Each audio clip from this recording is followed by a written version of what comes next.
पंडाव मालिकेच्या आजच्या भागामध्ये आपण पाहणार आहोत प्रेक्षकांनो, फायनली आता इकडे आपल्याला असं पाहायला मिळणार आहे की सखी आणि कान्हा ह्या दोघांसमोर सुद्धा सरकारचं खरं रूप आलेलं असतं आणि ते सुद्धा कुल्फी, गौतम, त्याचबरोबर किरण आणि जो भीक मागणारा एक भिकारी आहे त्या सर्व लोकांमुळे फायनली कान्हाचं टार्गेट पूर्ण झालेलं असतं. सखी आणि त्याचबरोबर तेजस्विनी ह्या दोघी मालिकींना न्याय मिळालेला असतो. हेच आपल्याला याच्या एपिसोडमध्ये पाहायचं आहे.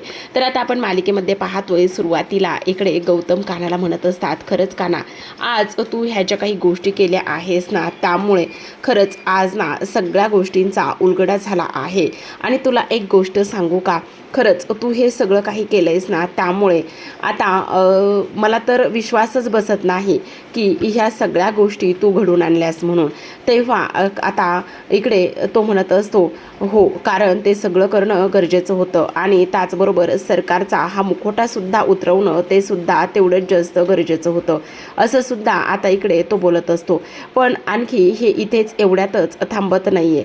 आता आपल्याला लवकरच ठोस पावले उचलावी लागणार आहेत. काहीतरी एखादा क्लू मिळाला पाहिजे. त्यावर लगेच आता इकडे गौतम म्हणत असतो, अरे आजूबाजूलाच असतं आपल्या सगळं, पण आपण नीट बघत नाही. म्हणजे नाही समजलं मला तुम्ही कशाबद्दल बोलताय तर. त्यावर लगेच आता इकडे गौतम म्हणत असतो, हे बघ, डोळे उघडे ठेवून बघ. तू जर डोळे उघडे ठेवून बघितलंस ना तर सगळ्या प्रश्नांची उत्तरं तुला मिळणार आहेत. आणि सगळ्या प्रश्नांची उत्तरं मिळाल्यानंतर हे बघ, लगेचच तू एवढी घाईसुद्धा करू नकोस. डोळे उघडे ठेवून आजूबाजूला नीट बघ. नीट बघितलंस ना तर सगळं काही तुला लख्ख प्रकाशासारखंच दिसेल, असं सुद्धा आता इकडे गौतम म्हणत असतात. दुसऱ्या बाजूला आता इकडे सखी पेंटिंग करत असते. तिचा रंग देऊन झालेला असतो आणि त्यानंतर तिथे एक डबी असते आणि ती डबी आता लगेच सखी हातामध्ये घेते.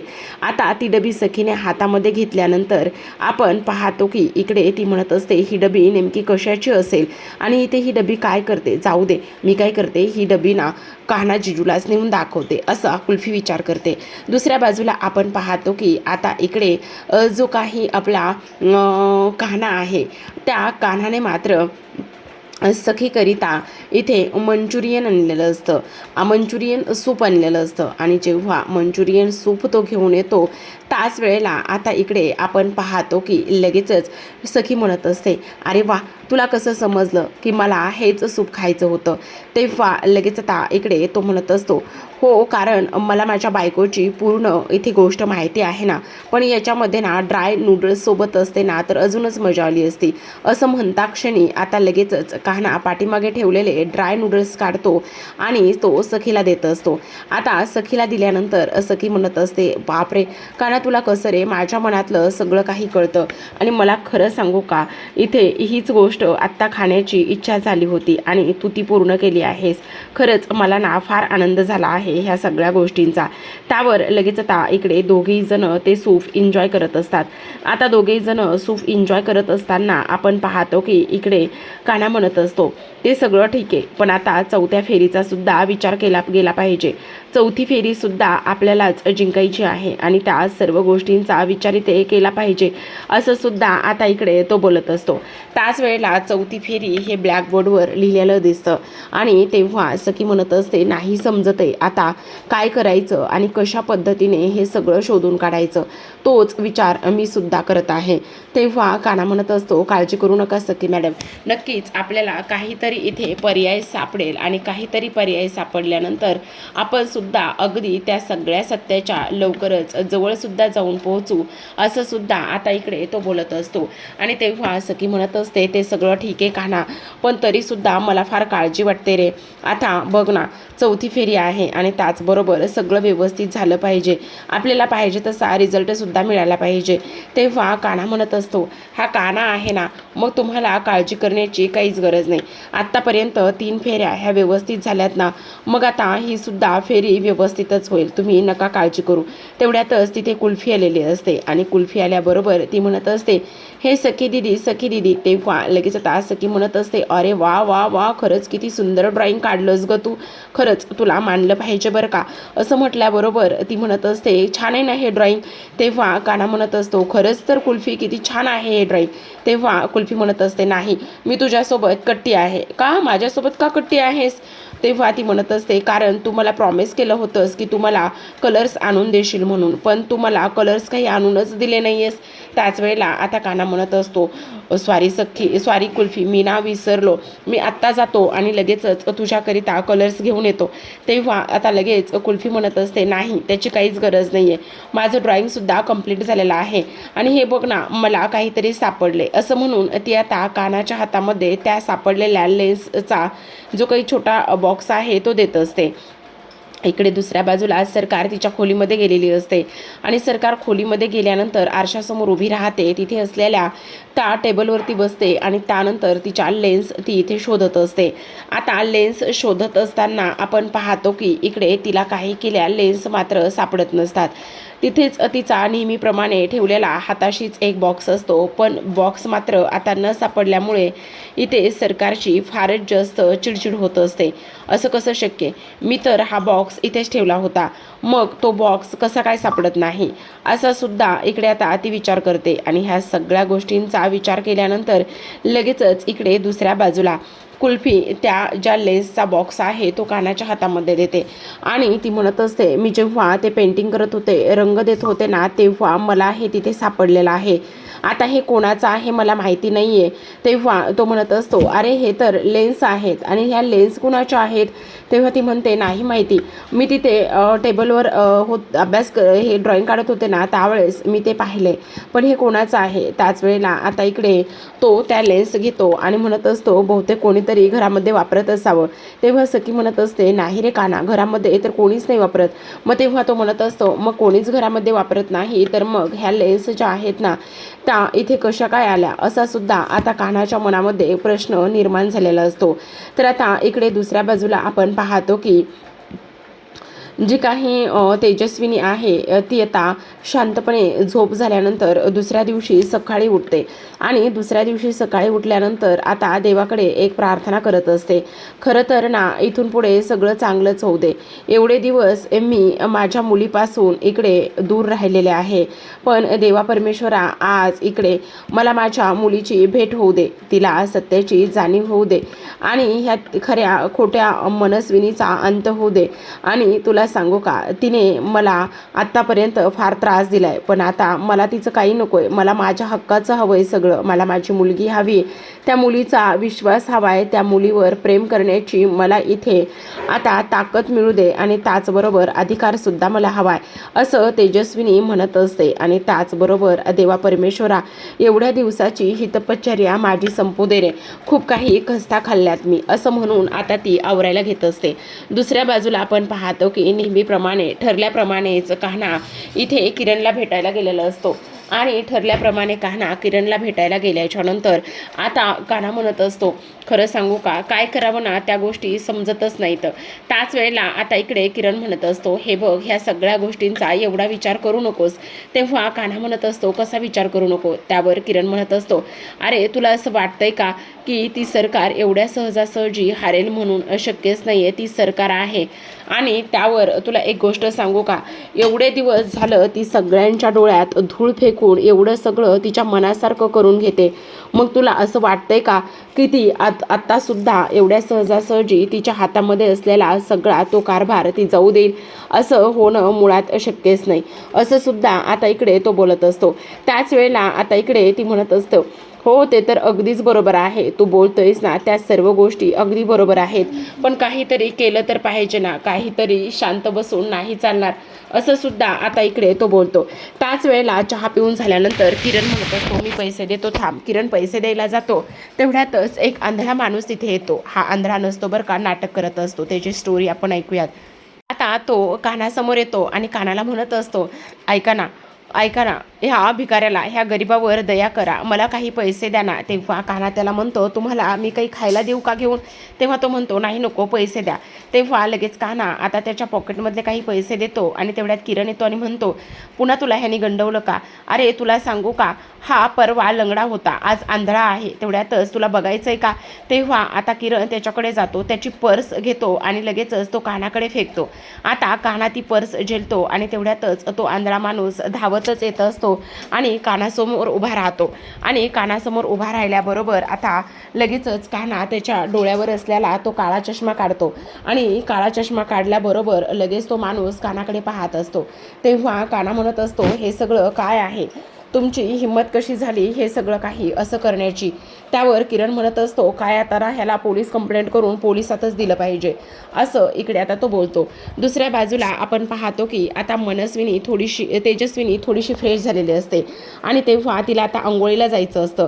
तेवढ्यातच सखी तिथे येते आणि सखी तिथे आल्यानंतर ती म्हणत असते, मी येऊ का? त्यावर लगेच आता इकडे तेजस्विनी म्हणत असते, हो चालेल, ये ना बाळा, असं म्हणून आता सखी तिच्यासमोर उभी असते.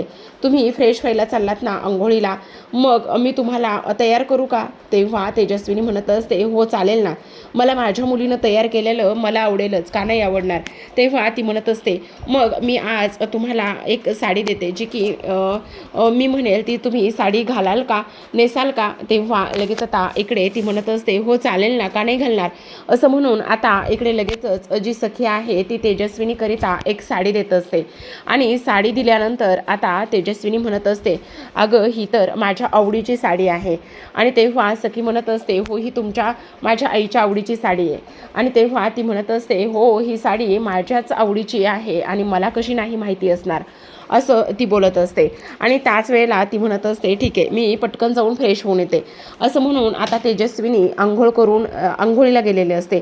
तेवढ्यातच आता इकडे ही कपटी मनस्विनी सखीच्या समोर येऊन उभी राहते आणि सेम ज्या पद्धतीची साडी इथे सखीनं तेजस्विनीला चॉईस करून दिलेली असते, सेम तीच साडी आता इकडे नेसून ही मनस्विनी सुद्धा आलेली असते आणि ती तिच्यासमोर येऊन उभी राहते. आता तिच्यासमोर येऊन उभी राहिल्याबरोबर आपण पाहतो की इकडे दुसऱ्या बाजूला तो माणूस कानासमोर हात जोडत असतो, माफी मागत असतो आणि म्हणत असतो, मला माफ करा साहेब, मला माफ करा. तेव्हा कान्हा म्हणत असतो, अजिबात माफ करणार नाही, तुझी हिंमत कशी झाली इकडे अशा आमच्यासारख्या लोकांना फसवण्याची? त्याच वेळेला आता इकडे तो माणूस वॉलेटमधला एक फोटो काढतो आणि कान्हाला दाखवतो आणि म्हणत असतो, हे सगळं मी माझ्या मुलीसाठी करतोय, माझ्या मुलीला दिसत नाही आणि तिची ट्रीटमेंट करायची आणि त्यामुळे मी एक एक रुपये करून जोडत आहे. आणि खरं सांगू का, इथे किती करणार कष्ट करून, नाही होतंय एवढं सगळं काही करणं, थकायला होतंय, खचायला होतंय, त्यामुळे हा पर्याय निवडलाय. अहो माझ्या मुलीचं बालपण ह्या डोळ्यामुळे हिरावून घेतलंय, मला माफ करा साहेब, पण मला पोलिसामध्ये देऊ नका हो, ह्या पोरीला माझ्याशिवाय कोणच नाही, असं तो म्हणत असतो. त्याच वेळेला कान्हा म्हणत असतो, एक मिनिट, रडू नकोस, उद्या तुझ्या पोरीचे सगळे डॉक्युमेंट्स घेऊन इथे या वेळेला ये, इथेच असतो मी ह्या वेळेला, तुझ्या पोरीचा डोळ्यांचा सगळा खर्च आपण करूया, ठीक आहे? पण हे असं भीक मागून वगैरे ह्या सगळ्या गोष्टी करू नकोस. तुम्हासारख्या जे काही मुळातच इथे अपंगत्व स्वीकारलेले आहेत किंवा ज्यांना अपंगत्व आहे त्या लोकांचे तुमच्यासारख्या लोकांमुळे हाल होतात, कळतंय का तुम्हाला? आम्ही लोक त्या लोकांवर सुद्धा विश्वास ठेवायला इथे हैराण होऊन जातोय, असं म्हणून आता तो म्हणत असतो, उपकार झाले साहेब, तुमचे उपकार झाले, असं म्हटल्यानंतर तो आता तिथून निघून जातो. दुसऱ्या बाजूला आता इकडे सखी तर अक्षरशः आता इकडे कन्फ्यूज झालेली असते, कारण इकडे दोघी तिच्या समोर असतात. आता दोघी समोर असताना इकडे सखी म्हणत असते, जेव्हा मनस्विनी येते तेव्हा सखीसुद्धा गोंधळते आणि म्हणते, खरंच तुम्ही खूप कमाल दिसताय, छान दिसताय, अगदी माझ्या आईसारख्या दिसताय, असं म्हटल्याबरोबर दुसऱ्या बाजूने आता इकडे खरी तेजस्विनी आलेली असते. आणि जेव्हा ती खरी तेजस्विनी समोर येते तेव्हा लगेच ती म्हणत असते, येऊ का मी सखी, मी कशी दिसते ग, असं म्हटल्याबरोबर आता लगेच सखी तिच्याकडे सुद्धा पाहते. आणि सखी तिच्याकडे सुद्धा पाहिल्यानंतर आता लगेचच सखीच्या मनामध्ये खूप सारे प्रश्न इथे निर्माण होतात. सखी विचार करते, हे सगळं काय आहे, म्हणजे ह्या दोघीजणी माझ्यासमोर कशा काय उभ्या आहेत, असं आता इकडे ती बोलू लागते. त्याच वेळेला आता सखी हे सगळं काही उघड्या डोळ्यांनी पाहत असते आणि आता मी कोणाची आई म्हणून निवड करू हेच तिला समजत नसतं. हे सगळं माझ्यासोबत काय झाले ह्या प्रश्नांचा ती विचार करते. पण जेव्हा आता इकडे तेजस्विनी ह्या मनस्विनीला पाहते तेव्हा तिच्या पायाखालची जमीनच सरकते. ती विचार करू लागते, खरंच ही बाई किती आतल्या गाठीची आहे, म्हणजे आता सगळ्या फेऱ्या हरलेल्या आहे, तर मग आज सेम टू सेम माझ्यासारखा गेटअप करून ही ती आलेली आहे. अगदी चालणं, बोलणं, साडी, त्याचबरोबर सगळं काही सेम.